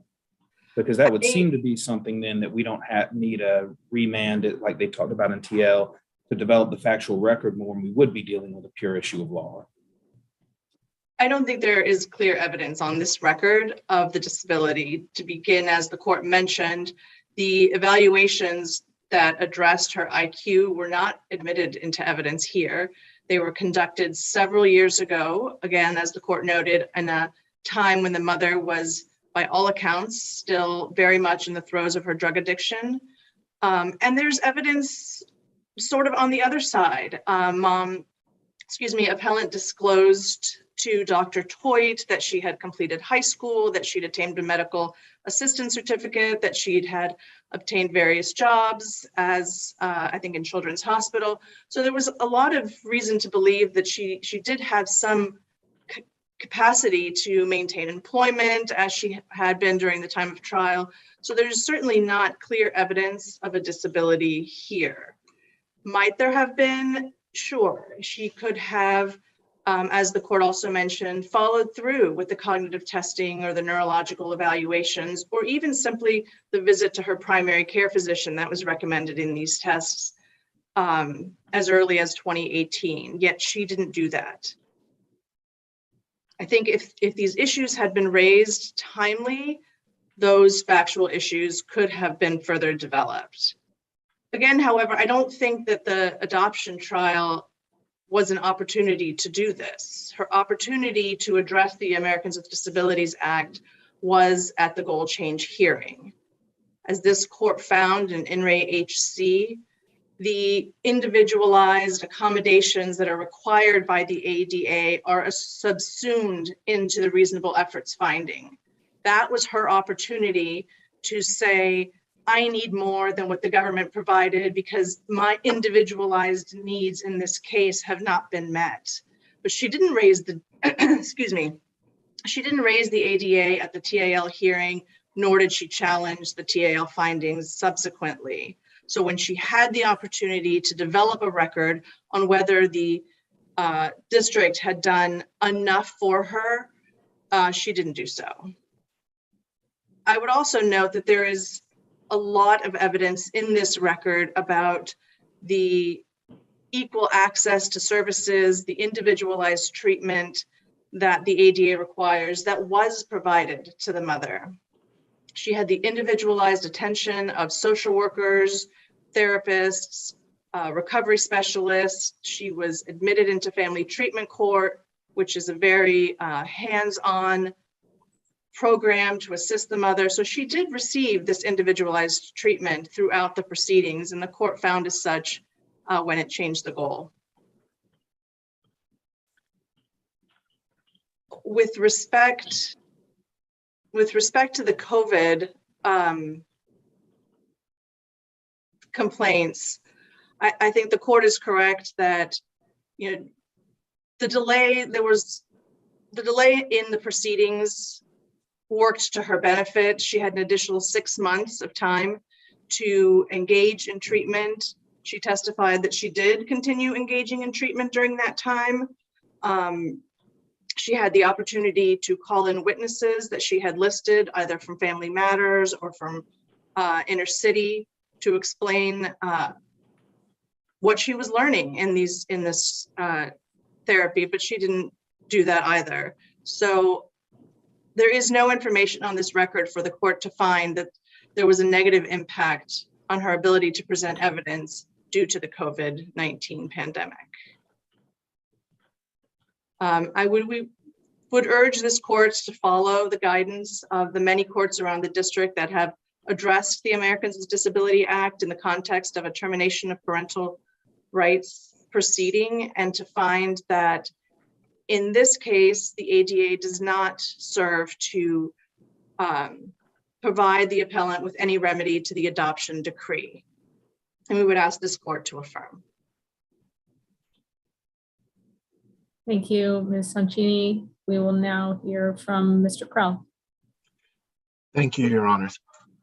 May it please the court, Jonathan Krell, Children's Law Center, guardian ad litem for the appellee children in this case. I agree with the government's analysis that because it was not raised below, this court should reject the ADA argument.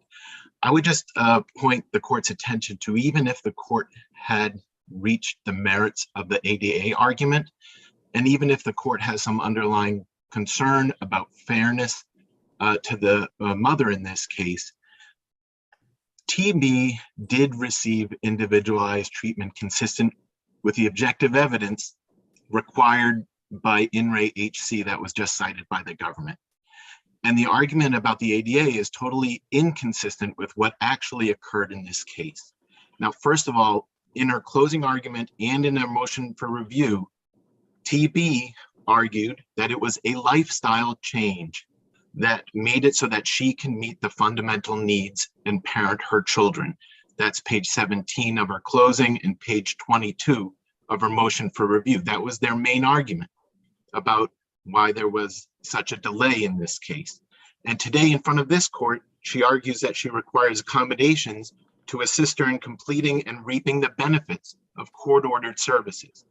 Well, here's the main problem with the mother's ADA argument and the fairness argument, that the accommodations that are listed in the mother's brief, they fall into three main categories. First, accommodations that were actually provided to the mother that did not assist her in parenting her children. Second, accommodations that were offered to her that she rejected. And third, accommodations that are just completely speculative, Your Honors. So the first category, accommodations that were provided to the mother, but that did not assist her. On page 32 of the mother's brief, she argues that a non-exhaustive list of potential services that could have benefited the mother include residential housing placement. Well, the mother conceded in footnote 6 on page 31 of her own brief that she was enrolled in Project Empowerment, and that does provide housing assistance. She never requested an accommodation regarding that service. And then Judge Leibovitz at page 30 concluded that at the time of trial, she did not have stable and safe housing for the children. A second accommodation, medication management. Well, the mother claims that she was taking medication as prescribed, but she never did request any accommodation regarding medication management. Individual therapy is another one that she listed. Well, the mother claims that she was participating in therapy. She never requested an accommodation in order to fully participate in therapy. And Judge Leibovitz found, as was mentioned earlier, that there were 9 months where the mother conceded that she was not in therapy prior to trial. This is February to November 2020. Then 3 to 4 weeks prior to trial, she resumed. That's the Leibovitz decision at page 17 and 18. Another service she requested was collaborative parenting assistance. Well, the mother claims she completed parenting and never needed an accommodation to complete that parenting class. And now the Judge Leibovitz at page 29 found that the mother, despite all this, that the mother did not provide meaningful financial, education, emotional support to the children. Now, the second category of accommodations that the mother wants Your Honors to consider are accommodations that were offered to her that she rejected. For instance, the neurological evaluation that we've talked about. Both Dr. Toit and Dr. Gilliard recommended this neurological, but Judge Leibovitz found that TB did not follow this recommendation. Now, another issue is transportation. The mother claims that transportation could have been an accommodation to and from court-ordered services, which the mother says on her brief at page 30, at 33. And she states that she could have used transportation services that were offered to Jessica P. when she was talking about the Jessica P. case. However, nowhere in her closing argument or in her motion for review did the mother claim that transportation was a barrier or that she needed some kind of accommodation. On the contrary, what the agency did was move visits between the mother and the children to where the mother was living with her sister at the time. But even though they moved the visit close to where the mother was, where she was living, she attended approximately 30% of her scheduled visits at that time. This is the magistrate judge's findings at page 22. What did the agency do? They tried to accommodate the mother again when the mother said that it was because of her work program that she couldn't visit consistently. So the mother denied that request. That's the Leibovitz decision at page 21. But the mother declined that request. And now the third category of accommodations that the mother is seeking in this case are accommodations that are purely speculative. And those are regarding DDS and regarding a legal guardian for TB. On DDS, the mother claims that DDS services could have assisted the mother, and she states that the government and the court should have referred the mother to DDS. Whether or not Ms. TB was eligible for DDS services is completely speculative. Now, in her brief, she mentions IQ. IQ is part of the statutory test. There is a statutory test for what is an intellectual disability. The statutory test is at DC Code 7-1301.03 in the definitions, 15A, intellectual disability. You have to show that it manifests prior to 18 years old. There's no evidence in this case that Ms. TB had intellectual cognitive problems prior to 18. The reason there isn't is because she didn't raise it below. There was no evidence provided. Dr. Toit's evaluation does not have anything about Ms. TB prior to being 18. The standard in the statute also says that you have to have 2 or more significant limitations in adaptive function. There's no evidence that Ms. TB has 2 or more limitations in adaptive functioning. In fact, the mother argued that she participated in several of these services on her own. So it's completely speculative whether or not she would have been approved by DDS, whether she would have been found eligible. Now, regarding a legal guardian, it's the same speculation. The question is, would Ms. TB have been found eligible to have a legal guardian like HC did in the HC case? That's what the mother was pointing to in her brief at 31. Well, the question is whether or not DC Code 21-2011 would have, that standard would have been met for Ms. TB. Is she an incapacitated individual? Really, when you look at all of the services that were offered to Ms. TB, all of the assistance that the social workers provided, all of the services that the mother participated in, she was not discriminated on the basis of intellectual disability. As the government just mentioned, the standard in HC about individualized treatment is arguably subsumed into the reasonable effort standard. The question really is, was the government and was the court correct in that there were reasonable efforts toward reunification and that the mother was treated fairly? The mother in her brief never once argued that she was the victim of generalizations or stereotypes, which is part of the standard in INRE HC at 1266. No, it was facts and objective evidence that was used to try to assist Ms. TB in being able to parent her children again, and they failed. And they failed because they were not sufficient. She rejected some, and her long-term problems that were laid out by the court and by Judge Leibovitz were too much to overcome. And I just want to say one other thing about the burden of fitness. Judge McLeese is correct and also Judge Easterly, when you mentioned visitation, this mother had an opportunity to go back to in-person visitation and she refused. The court below found that there were serious problems with the visitation. And the court also found below that the mother's inability to even get to unsupervised visitation was an important factor in this case. The list of ways that Ms. TB was unfit was demonstrated by the government, by the petitioner, by clear and convincing evidence.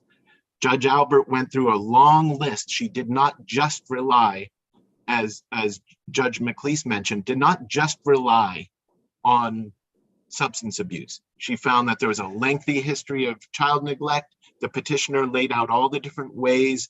They were removed twice from her care, in care for nearly 3 years at the time of the decision. The mother did not have stable housing. She did not play a meaningful role in medical, emotional, educational needs, the special needs of my client, GH. The mother had an extensive criminal history, drug treatment history. She did not follow the court-ordered services. It was argued by mother's counsel that she did everything that was asked of her. That is Mr. not Crowell. consistent. Yes, I think we understand your argument. thank you, Your Honor. Thank you very much. So we will now hear from Appellant TB's counsel in rebuttal for just a few minutes, please. Thank you. Thank you, Your Honors. There is some troublesome burden shifting being argued here by petitioner, the government, and the GAL in most of their arguments. I'm going to address petitioners first. INRI JL makes it very clear that the court's inquiry is not to determine whether the adoption petitioners would be better parents or would provide a better home than the natural parent. Her argument is troubling in that that was the basis of her argument. In addition, there was some argument about Ms. Brown not providing evidence of mental health treatment, but there is a record below, and she did provide evidence of mental health treatment. Mr. Nash testified that he was her CSW, her community support worker, employed with Inner City Family Services. He provided support to Ms. Brown and the community. They had meetings twice a week, and he testified that Ms. Brown consistently attended those appointments, meetings, and therapy, which he monitored. Counsel, I have a question for you, because your focus has been to say that you felt as though the arguments of your opponents today were burden shifting. And that may be true in part, but we don't review the arguments of your opponents. We review the ruling of the trial court. And so to me, at least, it would be more helpful if you could point to things in the trial court's order that you think were burden shifting, if there were any. So, I mean, do you think the trial court impermissibly shifted the burden to your client? I know one respect in which I think your answer has kind of been yes, which is on the issue of relapse and the risk of relapse, because your view is, look, the client, my client had done everything she could do. She was sober for a year and she, completed inpatient treatment. So I get that, although the trial court did say there've been relapses before, and I don't feel confident. I wouldn't feel confident unless more had been done, and I know that more hasn't been done. I would want, participation in therapy so she can get better insight into why she has substance abuse issues and why she might relapse.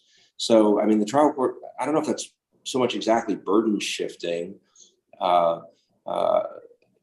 as maybe an inference about, the trial. I think the trial court's, one of the rulings was, I find she's at high risk of relapse. And the reason I find that is because she has relapsed before and had significant periods of sobriety, and she isn't taking the steps that you need beyond inpatient treatment to kind of secure and make someone confident that she's going to be able to maintain sobriety. Do you think that's impermissible burden shifting or otherwise objectionable reasoning by the trial court? Well, I believe that the trial court expectation of Ms. Brown's cognitive functioning is also at play in some of these determinations that they made.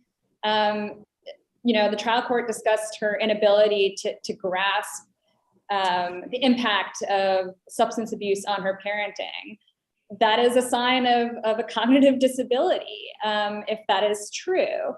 And so the ability of a therapist or other supports to assist her in understanding that has to do with the ADA argument, which is that, she didn't receive services that were specifically tailored to her abilities as a disabled person in order that she can fully participate in the services being recommended to her. Now, counsel has listed a plethora of services that were offered to her and required, but they're conflating reasonable efforts with reasonable accommodations under the ADA. Those are two separate things. They can be synonymous with one another, but that did not occur here, because for that to occur, the first thing that needs to happen is that Ms. Brown needs to be recognized as having a cognitive impairment, as being. Counsel, let me ask you, since you're bringing this up again. Under the ADA, traditionally, if we're doing a reasonable accommodation analysis, someone has to request those. It sounds like you're shifting the burden here to the court and to the government and the other parties, that they should have somehow recognized and presumptively created reasonable accommodations that were never asked for. Can you respond to that? Well, I think HC makes clear, INRI HC makes clear that a public entity does have an affirmative duty to provide reasonable accommodations. I'm not arguing that CFSA had to provide certain services. They merely needed to identify Ms. Brown as possibly being disabled and refer her to DDS, the agency that could provide her those services. So it's not burden shifting to CFSA, it's a mere identification and referral that I'm discussing here, which happens in many, many of these cases, but failed to happen here because there's no system in place to ensure that people with some form of disability are recognized as such. I mean, we are dealing with clients who are coming from poverty, from very disadvantaged backgrounds. The burden should not be on them to put forth their disability, to force CFSA to recognize the possibility of a disability in order for them to receive the services that they need. This should be a burden that CFSA has, and it's a very minimal burden to ensure that this occurs. So what I'm requesting the court find here is that CFSA needs to make an inquiry. The court needs to make an inquiry about whether the person may have a disability, cognitive, physical, or otherwise, and has the referral been made? It's very simple, two-step process. Thank you, counsel. We appreciate your argument. We appreciate the argument from the other attorneys who appeared today. Thank you for your time, and the case will be submitted. This honorable court is now adjourned. Counsel, you may be excused from the courtroom. Thank you.